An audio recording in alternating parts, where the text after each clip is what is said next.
Okay, welcome everyone to Ukraine Explained, where I'm gonna explain Ukraine. Let's go! And today it's a very bad day for Ukraine because Russia keeps firing missiles onto the Ukraine territory. And only today they already fired more than 150 missiles, and not only on Kiev, but they are falling all over the Ukraine. Here you can see one of the missiles flying into the Ukraine territory. This is very bad news.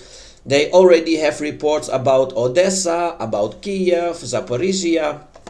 So it's basically all of Ukraine is getting bombed today, and I really hope that all the people stay safe. If you're in Ukraine right now, stay safe and please find a safe spot for today. And I really hope that everyone survives today.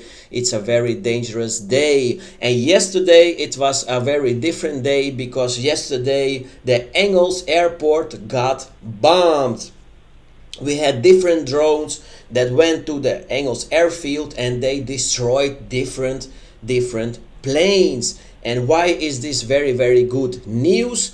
Because there are also Russian strategic bombers on that airfield, and these planes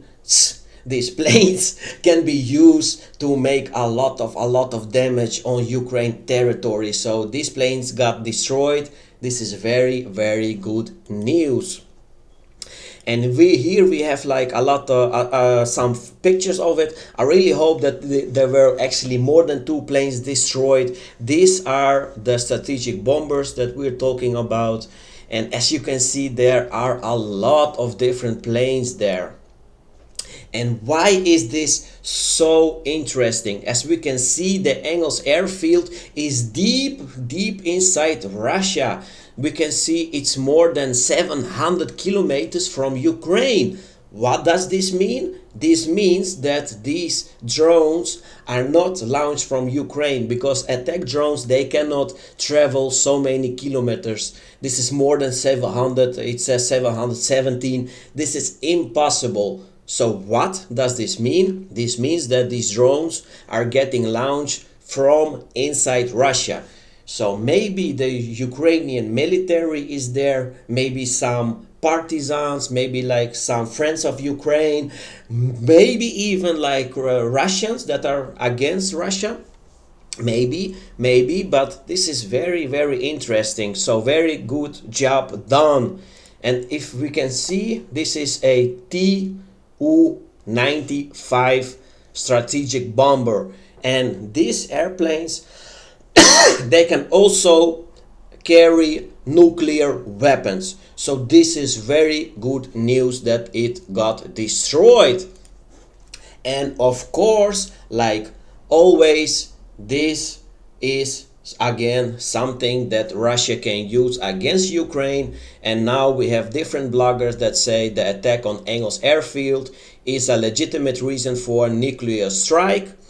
They even have this paragraph where it kind of says, no, not kind of, it says the impact of the enemy on critical state or military facilities of the Russian Federation, the failure of which will lead to the disruption of retaliatory actions of nuclear forces.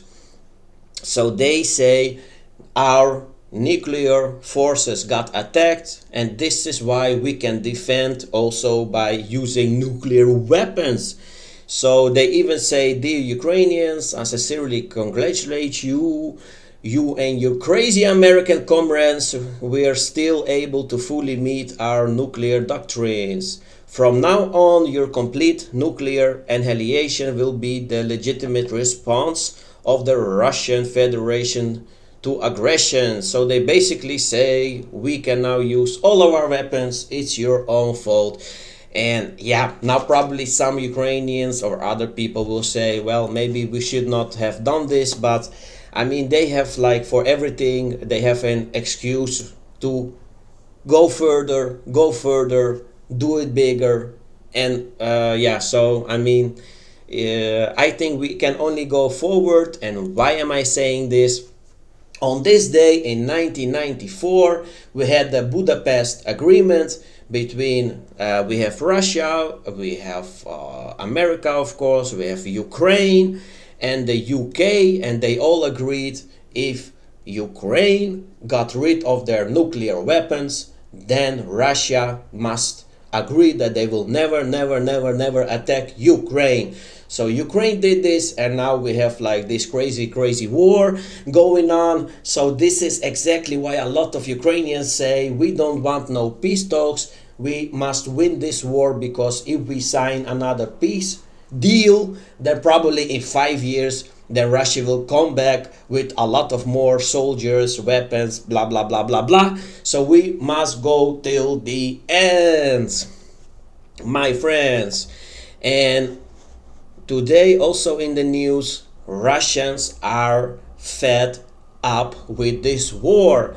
It says only 25% of Russians want to continue this war. And it's of course very understandable, because now the normal Russians are seeing what is happening on one side, and they are now finally also like feeling the negative sides, because they also say about something about the mobilization. Now the normal Russians are now also seeing these negative sides of this war. They have now maybe have like problems with getting like a job. Maybe they cannot go like to nice foreign countries on vacation. Maybe they have less money in the bank. So all of these things are now getting to the normal Russians, and only now they are saying maybe maybe this was not a very good idea. So yeah, better late than never, I guess. Yeah. And today we have this message. The Financial Times, they say the person of the year, we know who it is. It's Vladimir Zelensky. And I mean, I really cannot blame these people, because I really think he's like a very good president. Because I think like a lot of people on his chair, if they were the president and they have the news like Russia is attacking your land, I think a lot of them will be like fleeing to maybe like America, the UK, something like this.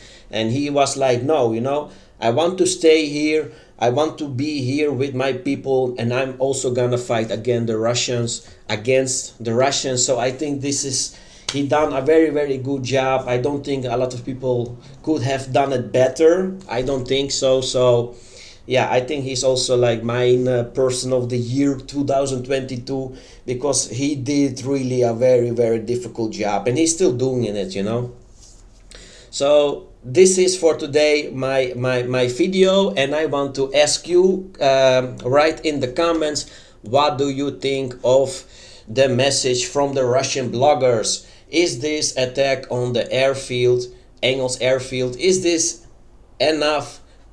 Is this the final chapter why Russia will say, and now we're gonna attack with nuclear weapons? Is this the final stage? Yes or no? I'm interested. Till next video. Bye.